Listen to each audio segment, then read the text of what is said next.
හරි මාතෘකාව කියන්නේ මවුල. මවුල ගැන විනාඩි 5යි.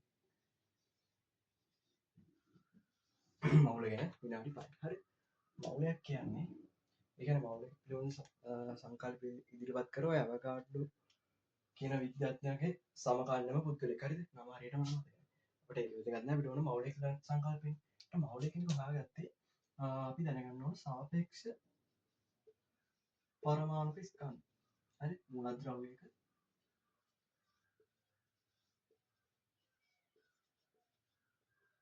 මූලද්‍රව්‍යයක තියෙන සාපේක්ෂ පරමාණු ස්කන්ධය කියලා එකක්. හරි. එතකොට මේ සාපේක්ෂ පරමාණු ස්කන්ධය අපි පාඩම් කරන්න ඕනේ. ආර්ථාවක තියෙන හැම මූලද්‍රව්‍යකම එක්කෙනාට අනන්‍ය සාපේක්ෂ පරමාණු ස්කන්ධයක් තියෙනවා. හරි.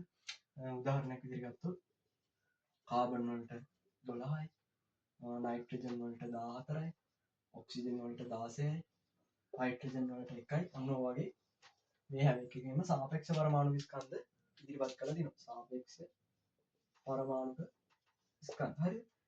ඔන්න ඔක තමයි සාපේක්ෂ පරමාණු ස්කන්ධයක් කියන්නේ. ඔක ඔක්කොට දැනගන්න ඕනේ. කාබන් වල සාපේක්ෂ පරමාණු ස්කන්ධය මේ යගේ කියලා හොදේ. හරි. ඒකට මට කියන්න ඕනේ මූලද්‍රව්‍ය දෙකකින් උදාහරණයක්. තුනක් ගමු. හයිඩ්‍රජන්, නයිට්‍රජන් කියන. ඒතර කාබන් වල සාපේක්ෂ පරමාණු ස්කන්ධය 12යි. හයිඩ්‍රජන් වල 1යි, නයිට්‍රජන් වල 14යි. හරිද? එහෙනම් සාපේක්ෂ පරමාණුක ස්කන්ධේ සාපස් කියන්නේ ඒකද? මේ සාපේක්ෂ පරමාණුක ස්කන්ධය. හරිද? එතකොට සාපස් කියන්නේ ඒක. එතකොට මේ හා සමාන ග්‍රෑම් ප්‍රමාණයක් කියා ගන්න. හරි. කාබන් වල සාපේක්ෂ පරමාණු ස්කන්ධයේ 12යි නම් මෙයාගෙන් ග්‍රෑම් 12ක් කියා ගන්න. කාබන් වලින් ග්‍රෑම් 12ක් කියා ගන්න. එහෙනම් හයිඩ්‍රජන් වලින් 1 ග්‍රෑමයක් කියා ගන්න ඕනේ. නයිට්‍රජන් වලින් 14 ග්‍රෑම් ප්‍රමාණයක් කියා ගන්න. හරියට මේ විදිහට. හිතන්නකෝ උදාහරණයක් විදිහට සීනි වල සීනි වල කියන සාපේක්ෂ පරමාණු ස්කන්ධය 10යි. හරිද? එහෙනම් අපි සීනි ග්‍රෑම් 10ක් කියා ගන්න. සීනි ග්‍රෑම් 10ක් කරන්නේ. මේ වගේ කතන්දරයක් තමයි මෙතනට. මෙතනටත් එයි. හරිද? මොකද්ද? ඔය මූලද්‍රව්‍ය තියෙනවා. මූලද්‍රව්‍ය කාබන්, හයිඩ්‍රජන්, නයිට්‍රජන් එක එක මූලද්‍රව්‍ය තියෙනවානේ. එක්කෙනාට අදාළ සාපේක්ෂ පරමාණු ස්කන්ධයට සමාන ප්‍රමාණයකින් ග්‍රෑම් වලින් කියා ගන්නවලු මූලද්‍රව්‍ය. හරිද? මෙයාගේ 12යි නම් මම ග්‍රෑම් 12ක් කියා ගන්නවලු. හයිඩ්‍රජන් වල 1යි නම් එයා ග්‍රෑම් 1ක් කියා ගන්නවා. නයිට්‍රජන් වල 14යි නම් මෙයාගේ 14ක් කියා ගන්නවා. ඊට පස්සේ මොකද්ද කරන්නේ? මේ අරුන්ගේ තියෙන පරමාණු පිළිබඳව බලන්න. මොකක්ද ඒ කිව්වේ? ඒ කියන්නේ මෙයාගේ ග්‍රෑම් 12ක තියෙන පරමාණු කොච්චර තියෙනවද කියන්නේ. මේ මූලද්‍රව්‍ය නිර්මාණය වෙලා තියෙන පරමාණු වලින්. හරිද? මූලද්‍රව්‍ය නිර්මාණය වෙලා තියෙන්නේ පරමාණු වලින්. එහෙනම් කොච්චර පරමාණු ප්‍රමාණයක් තියෙනවද කියලා තමයි මේ බලන්නේ. ඒතර කාබන් ග්‍රෑම් 12ක තියෙනවලු පරමාණු 6.02 වැඩි කිරීම 1023.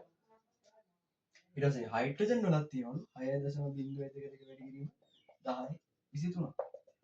ආයේ නයිට්‍රජන් වලත් තියෙනවා 6.02 වැඩි කිරීම 1023 මොනවාද? පරමාණු. හරිද? එතකොට ඔයාලට බලන්න මේ හැම එකකම සමාන අගයන් තමයි ඇවිල්ලා තියෙන්නේ. කාබන් 12 සාපේක්ෂ පරමාණු ස්කන්ධය 12 නම් ග්‍රෑම් 12 කියලා ගත්තාම මෙච්චර පරමාණු ප්‍රමාණයක් තියෙනවා. මෙච්චර මේකෙත් 6.02 වැඩි කිරීම ඔන්න ඔය සමාන පරමාණු ප්‍රමාණය වල තියෙනවා. හරි. හැබැයි දැන් එයාගේ සාපේක්ෂ පරමාණු ස්කන්ධ 12න් කාබන් 10ක් කිරුවට මේ ගාන එන්නේ නැහැ පරමාණු. හරිද? හරියටම 12ක් කියා ගන්න. හරි. ඊට පස්සේ මේකට කියනවලු මේ සංඛ්‍යාවට කියනවලු ඇවගාඩ්‍රෝ සංඛ්‍යාව. ඇවගාඩ්‍රෝ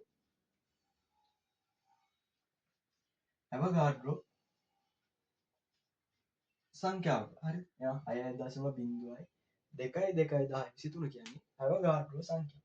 අන්න ඒම ඇවගාඩ්‍රෝ සංඛ්‍යාවක් කියන එකට අපි කියනවා එක මවුලයක් කියලා. කාබන් එක මවුලයක් කියන්නේ කාබන් සාපේක්ෂ පරමාණු ස්කන්ධයට සමාන ස්කන්ධයක් කියලා ගත්තාම එන පරමාණු ගණනේ. දැන් පරමාණු කීයක් වෙනවද?